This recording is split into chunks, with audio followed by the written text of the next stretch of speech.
Hello, welcome to part part three of the PSA Airlines unofficial flight attendant interview tutorial 3-part series brought to you by Flight Attendant Career Connection. I'm Abby Unger, the owner of Flight Attendant Career Connection, and I help people reach their flight attendant goals. So let's dive in. I'm assuming you probably watched the other two videos before, so I'm not going to give a full big old intro. We had part 1, which was about PSA, the company, the branding. Part 2 is about the video interview. So that's that on-demand video interview that there's no one on the other side, that you're just recording.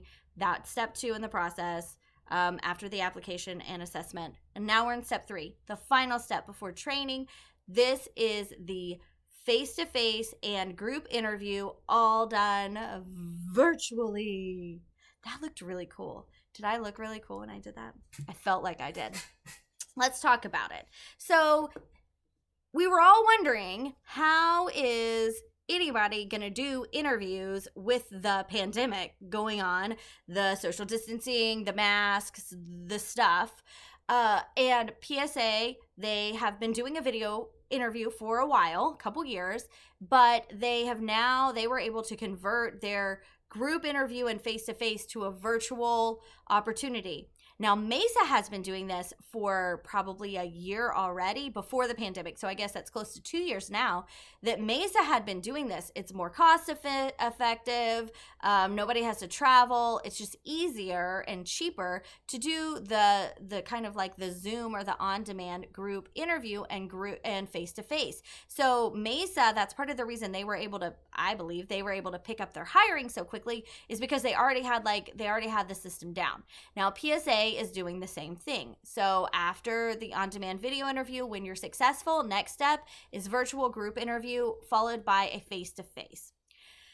It will be done. It's similar to a Zoom type thing, which we're all familiar with now. So another thing that I wanted to say, I said this at the end of my last video, but I'm afraid some people may not have listened all the way to the end. I know that's not you, so this is a repeat. But anyways, one of my clients who had a face-to-face group opportunity with PSA told me that they had shared with the group that they were planning to have a new training class start every Monday with 20 people in it for the foreseeable future.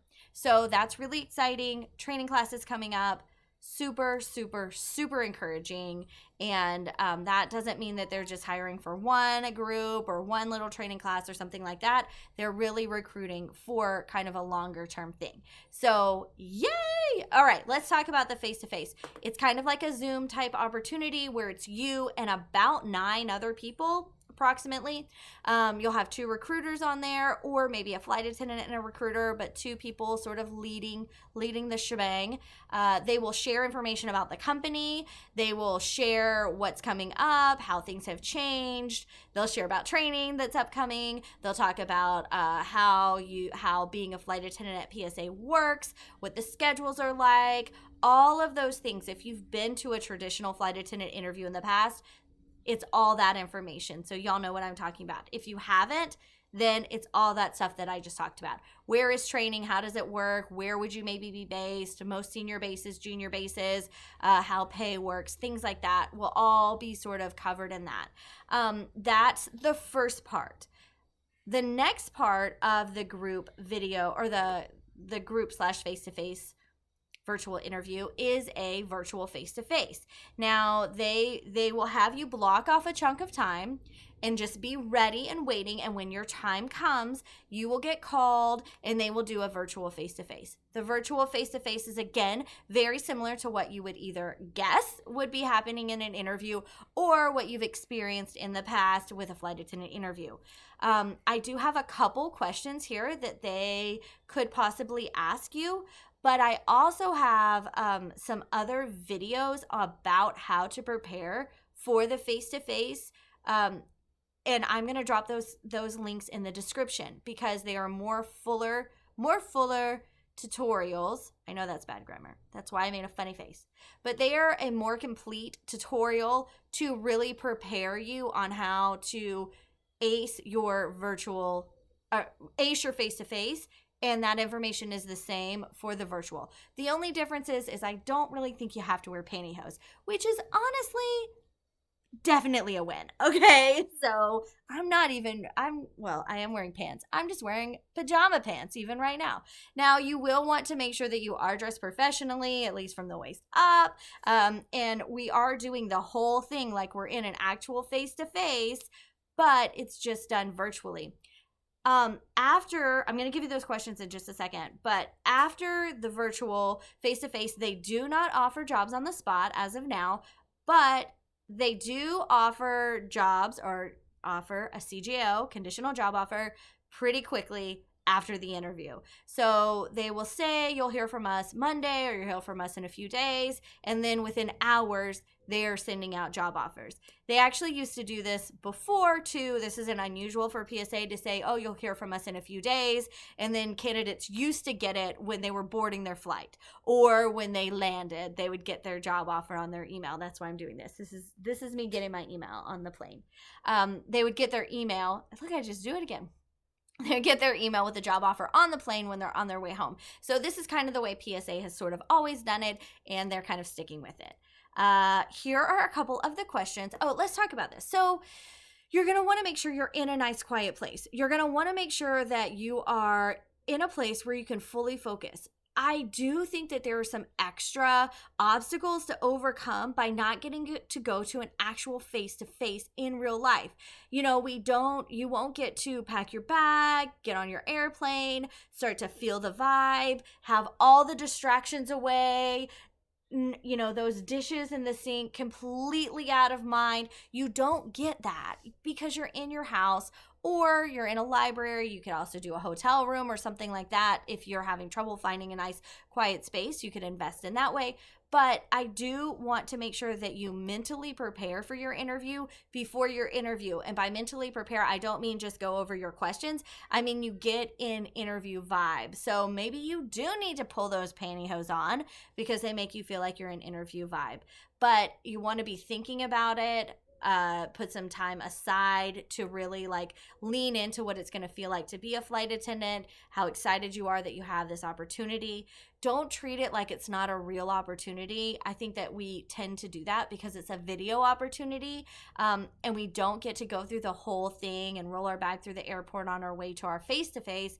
I think that we lose a little bit of the luster or a little bit of the sparkle of the opportunity, and I don't want you to do that because this is a real flight attendant job interview, and this really, really leads to your wings the same as the face-to-face in real life does. So I just wanted to kind of encourage you with that. Don't forget to set aside time. Don't come flying in like a bat out of HE double hockey sticks and in front of your Zoom and now I'm ready to interview. Make sure that you block some time just like you would if you had to fly to Charlotte to do this, okay? So let's talk about the questions. They're going to ask you, why do you want to be a flight attendant? Pretty much every flight attendant interview that you ever take, they're going to want to know why you want to do this. Why do you want to be a flight attendant? Again, I have lots of trainings on this. Make sure you're answering from a professional standpoint, why you want to be a flight attendant in a way that would serve them, not just a heart reason. Another reason or another question that they like to ask is, tell me about a time that you went above and beyond for a customer, that's a great question. It allows you to showcase your customer service skills and your ability to solve problems. This is another very classic flight attendant interview question. So be prepared to hear that one too. And then they do ask one that's kind of unusual. It's a little bit out of the box. And I don't know if they currently ask it in the face-to-face now. I haven't heard whether or not they do or not, but I know that they used to ask this in their face-to-face, so I wouldn't be surprised if they still ask it now. And it's kind of unusual, like I said, which is part of the reason that I remember it from before the pandemic. And it's, tell me how you're going to live on $17,000 a year. So flight attendants don't make a ton of money, especially at the beginning and especially with a regional. And we see this number, $19.38 an hour, on the website. That's how much they pay. It's in the job description. They're very transparent about it.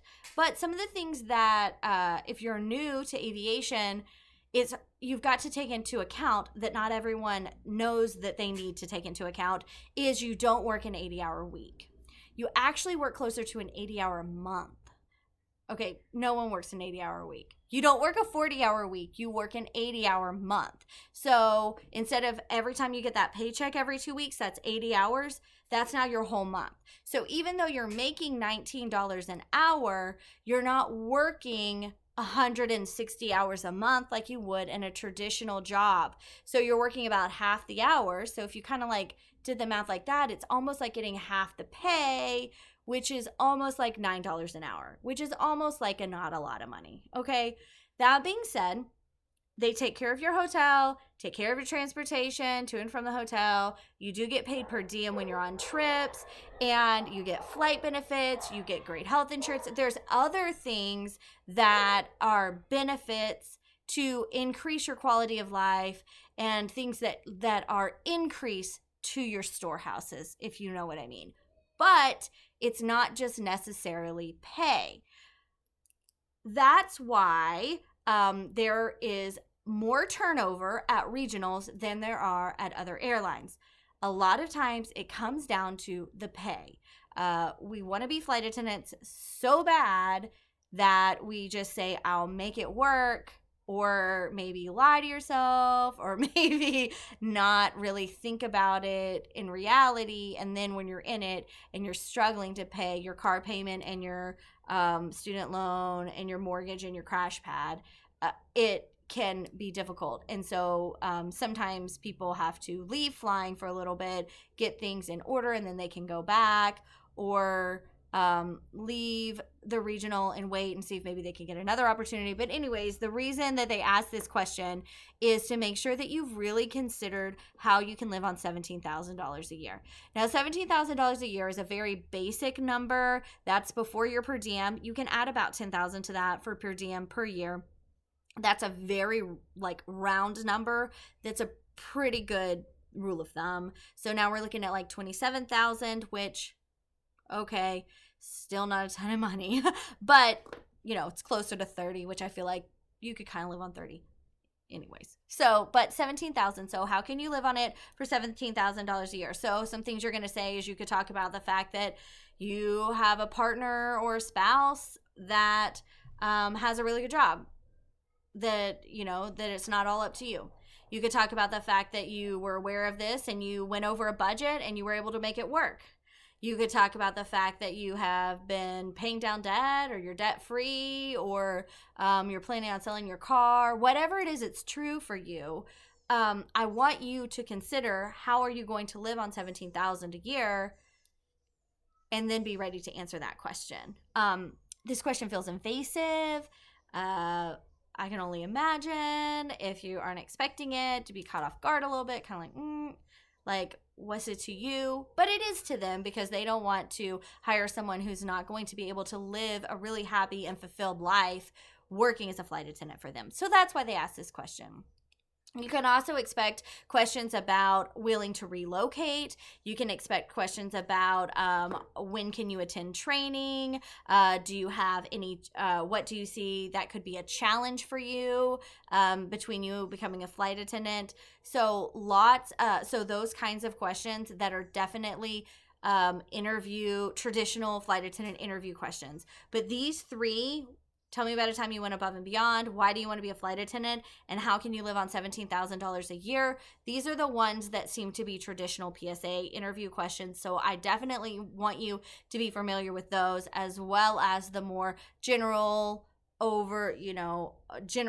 questions. Another thing about a face-to-face too, remember, is it's conversational. So it's not just your 3 video interview questions and that's it, and then you're done.